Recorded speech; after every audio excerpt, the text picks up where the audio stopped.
اعوذ باللہ من الشیطان الرجیم بسم اللہ الرحمن الرحیم والسماء بنیناها بعید وانا لموسعون صدق اللہ مولانا العظیم۔ ناظرین گرامی، قرآن کریم کے ساتھ 5 منٹ اس پروگرام میں آج ہمارا موضوع ہے کہ قرآن کریم اور وسعت پذیر کائنات۔ انگریزی میں ہم اس کو کہہ سکتے ہیں کہ دا ہولی قرآن and the ever expanding universe. قرآن نے کہا کہ آسمان لگاتار پھیل رہا ہے۔ ہم اس کو دیکھیں گے کہ قرآن نے 1450 سال پہلے بیان کیا کہ وَالسَّمَاءَ بَنَيْنَاهَا بِأَيْدٍ۔ اللہ نے فرمایا، یہ سورہ زاریات کی آیت نمبر 47 ہے۔ اللہ نے فرمایا کہ ان آسمانوں کو ہم نے اپنی طاقت سے پیدا کیا۔ اچھا، یہاں لفظی ترجمہ یہ ہے کہ آسمانوں کو ہم نے اپنے ہاتھوں سے پیدا کیا۔ یہ دراصل عربی کا ایک ڈکشن اور ایک انداز ہے کہ ہم نے آسمانوں کو اپنی طاقت سے پیدا کیا، اور پھر ایک حرف تاکید ہے۔ اللہ نے فرمایا وَإِنَّا لَمُوسِعُونَ۔ دو یہاں تاکیدیں ہیں، اِنَّا کی بھی اور لام کی بھی، اور یقیناً ہم ان آسمانوں کو ہم وسعت دیتے رہیں گے، آسمانوں کو ہم مزید پھیلاتے رہیں گے۔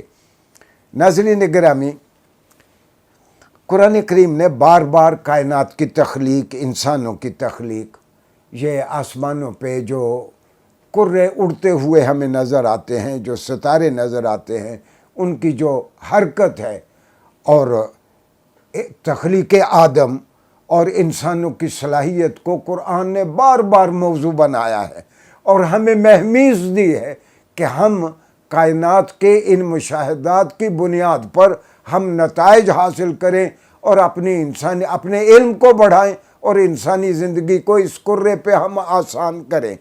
حقیقت یہ ہے کہ جب قرآن نے یہ کہا کہ 1450 سال پہلے کہ ہم نے آسمانوں کو اپنی طاقت سے بنایا، اور یہ آسمان جو ہے ہم ان کو لگاتار پھیلاتے رہیں گے، تو یہ ہمہ جہت پھیلتی ہوئی کائنات جو ہے، یہ تو دور جدید کی ایک نہایت اور عجیب ایک دریافت تھی کہ آج کے سائنسدانوں نے کہنا شروع کیا کہ کائنات لگاتار پھیل رہی ہے۔ ارسطو اور افلاطون اور بطلیموس، پلوٹائنس کے زمانوں میں ایسا کوئی تصور بھی نہیں تھا، کسی تہذیب میں بھی ایسا تصور نہیں تھا جو 1450 سال پہلے جو قرآن نے کہا ہم آسمانوں کو پھیلاتے رہیں گے۔ آج یہ بات ہمیں سمجھ آنے لگی ہے، اور یہ بات سائنسدانوں کو تب سے سمجھ آئی جب آئنسٹائن نے 2 تھیوریاں، تھیوری آف جنرل ریلیٹیوٹی اور تھیوری آف اسپیشل ریلیٹیوٹی پیش کی، تو اس کے بعد ہمہ جہت پھیلتی ہوئی کائنات کا تصور سائنسدانوں کے ذہن میں اجاگر ہوا۔ ناظرین گرامی، ہاں، کائنات جو پھیل رہی ہے، یہ کس سپیڈ سے پھیل رہی ہے؟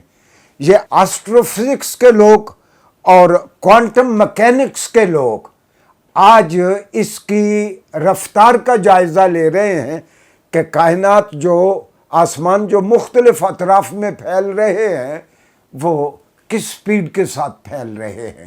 کاش کہ یہی بات آج سے 200 سال 300 سال پہلے کسی مسلمان کو سمجھ آ گئی ہوتی، اور اس نے تجربات کر کے یہ ثابت کر دیا ہوتا کہ کائنات پھیل رہی ہے۔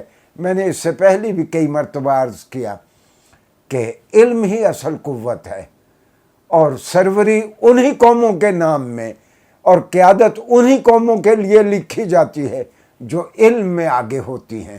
ہمارے پاس یہ علم کا خزانہ تھا، سرچشمہ علوم تھا قرآن، ہم تو اسے صرف برکت کے لیے پڑھتے رہے۔ قرآن کو کبھی ہم نے ذریعہ علم سمجھ کے ہم نے نہیں پڑھا۔ اگر پڑھا ہوتا تو مغرب سے پہلے ہم دنیا کے سائنسدانوں کو بتاتے کہ کائنات اینڈلیسلی کائنات پھیل رہی ہے۔ ناظرین گرامی، ایک آخری بات میں یہ کہہ دوں کہ قرآن کریم سائنس کی کتاب نہیں ہے، قرآن کریم سائنس کی کتاب نہیں ہے، قرآن کریم کا نفس مضمون یا اس کا موضوع تو انسان ہے، کہ انسان اپنے رب کو پہچان لے، اس کی ربوبیت کو پہچان لے، اپنی بندگی کو پہچان لے، ایک دوسرے کے حقوق و فرائض کو پہچان لے، اور جہاں ایک خدا شناس معاشرہ قائم ہو اور ہر آدمی جو کام بھی کرے وہ اس احساس کے ساتھ کرے کہ کل میں نے اپنے کاموں کے لیے اللہ کے سامنے جواب دہ ہونا ہے۔ ہاں، ہمیں جس کرۂ ارض پہ ہمیں بھیج دیا گیا، اللہ میاں نے اس کرۂ ارض پہ جو زندگی کو قائم کیا وہ کچھ اصولوں کے تحت قائم کیا، لہٰذا قرآن بار بار ہمیں مہمیز دیتا ہے کہ تم تدبر کیوں نہیں کرتے، تم سوچتے کیوں نہیں ہو، تم سوچو تاکہ تمہیں کائنات اور یہاں کی زندگی کے اصول بہتر طور پر سمجھ آئیں اور تم اللہ کی شناخت تمہارے دلوں میں بہتر طور پر جاگزین ہو سکے۔ ہم جو قرآن اور سائنس کا یہ کچھ لیکچرز آپ کی خدمت میں اور عرض کریں گے، اس کا مقصود یہی ہے کہ قرآن کریم نے جن قوانین فطرت کی جانب اشارہ کیا ہے، ہم آپ کو یہ باور کروا دیں، آپ کو یہ بتا دیں کہ ان کی جانب قرآن کریم نے جن اصولوں کو آج سائنسدان دریافت کر رہے ہیں، قرآن کریم نے 1450 سال پہلے، 14 صدیاں پہلے قرآن نے ان کی جانب ہماری توجہ دلائی تھی۔ شکریہ جی۔